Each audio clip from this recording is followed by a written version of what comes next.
Hello guys, welcome back to our channel. In the midst of so much secession plans from the South generally talking about Southeast, Southwest, there have been plans, ongoing plans, actually underground plans where pressures have been mounting, immense pressure has been mounted to see Asiwaju definitely do this to the present vice president of Nigeria, Yemi Osinbajo. But before we go to the newspaper to find out the kind of pressure that is ongoing in APC in favor of the vice president, we'd like you to subscribe to our channel by clicking on the red subscribe button. Beside it, you will see a bell notification icon. Please go ahead, click on it to get notified as soon as we update our channel on YouTube. Well, the APC stakeholders say age, religion, experience favors the vice president as Buhari's successor. Ahead of the 2023 presidential elections, some power brokers in the ruling All Progressive Congress, APC, are already mounting pressure on Asiwaju Bola Tinubu, aka Jagaban, national leader of the party, to bury his rumored presidential ambition in 2023 and queue behind Vice President Yemi Osinbajo. Oh wow.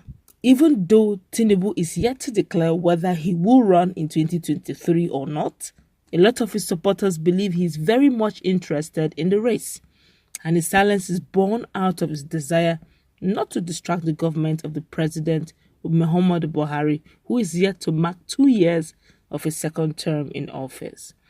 However, some of his supporters have been launching several groups, both at home and in diaspora, to rally support for his ambition, saying it is non-negotiable. Also, some prominent Nigerians have also been canvassing support for Tinubu's presidential ambition, saying he is the best man to succeed President Buhari in 2023. They include Baba Chalawal, a former secretary to the government of the Federation, SGF, elder statesman Tanko Yakase, Senator Abdul Fattah Buhari, Chief Henry Ajomole, and several others. It was gathered that prominent leaders of APC have resolved to zone the position of national chairman to the north, while the presidency will be zoned to the south, with many of them agreeing in principle that it would be unfair for the north to retain the position after President Buhari must have completed his 8 years.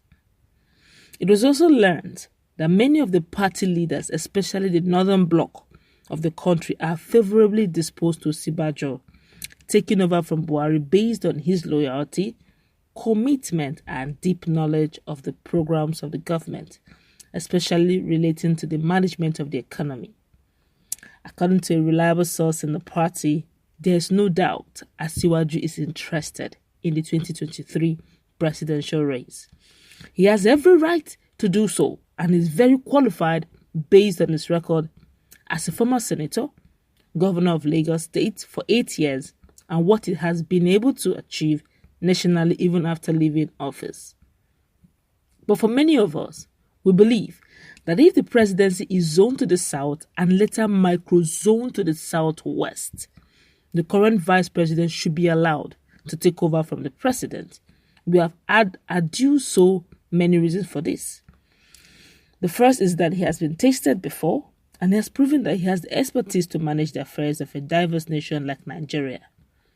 We are all witness to what happened in 2017 when the President Buhari was ill and the Vice President presided over the affairs of the nation in acting capacity. That was a period when Nigeria was almost at the precipice, with many groups in the country, especially the proscribed indigenous people of Biafra, IPOB, seeking self-determination. He was able to manage the situation very well, to the admiration of the whole country. Even the president commended him upon his return to the country. There are also other factors we are putting into consideration. 3 of these factors are age, religion, and his unblemished public record. The vice president is 63 now and will be 66 by 2023. He will be a blend between the younger and older generation, and many youths already see him as one of their own. On the issue of religion, we all know the two major religions in this country are Islam and Christianity. It will be awkward if we allow another Muslim to take over from President Buhari in 2023. I doubt if that would be fair to our brothers in the Christian faith. However, 2023 is still a long way from now, and the president will not impose a successor. We, the party leaders, will also not do likewise. We can only appeal to the likes of Asiwaju and the president and present this fact before him. One thing is certain.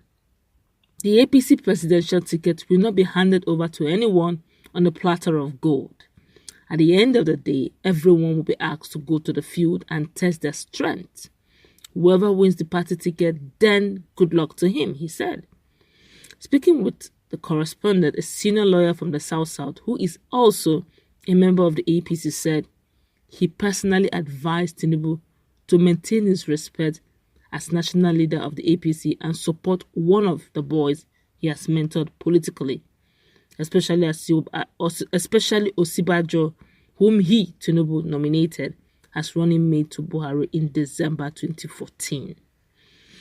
We used to be very close, and I've offered him advice in time past. I once advised him to remain as the party national leader and nominate one of his boys as president. A lot of people said Buhari has relegated him, but I believe Osinbajo, as a man of God and a gentleman, won't do that. I said he will even have more influence in the government compared to what is happening now. But I believe he wasn't receptive to the idea, and we have not been talking again, he said. That's quite serious.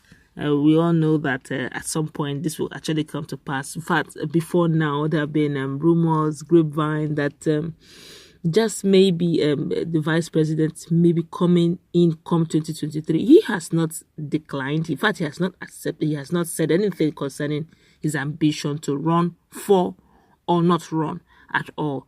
I'm talking about the vice president, Yemi Osinbajo, and also same thing with Bola Ahmed Tinubu. But judging by what happened in Edo, where they said Edo no be Lagos, I'm afraid even if Bola Ahmed Tinubu, just being objective here, I'm very apolitical here, just be very objective. If for any reason APC gives the ticket to Bola Ahmed Tinubu to become the president, the flag bearer for 2023, of course, if Nigeria survives all the storms of secession and we still remain as one country, I'm afraid it may be a very hackling tax for Bola Ahmed Tinubu to win everyone legitimately. You saw what happened in Edo, where there's this normal slogan that was going on where they said Edo no be Lagos. It wasn't just being said Edo no be Lagos for a reason. What they're saying is that Godfatherism will not prevail in Edo.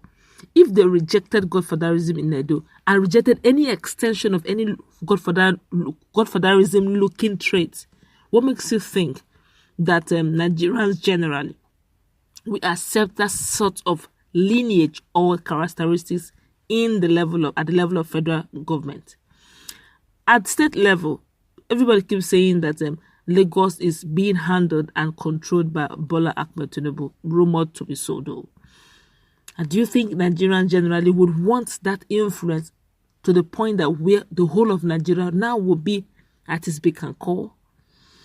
I do not know how his media publicity guy was going wrong this to make people see him for the solution he will bring to Nigeria. But honestly, I don't know if it's going to work. But let's just see how it plays, because sometimes Nigerians do easily forget things.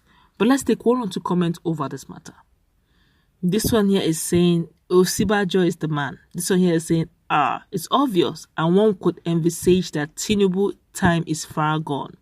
He should better go and rest. Besides, his supporters are only in Lagos or any other western part. He shouldn't forget that the north is the chief. I don't think Obasanjo will even back his move. That's another thing.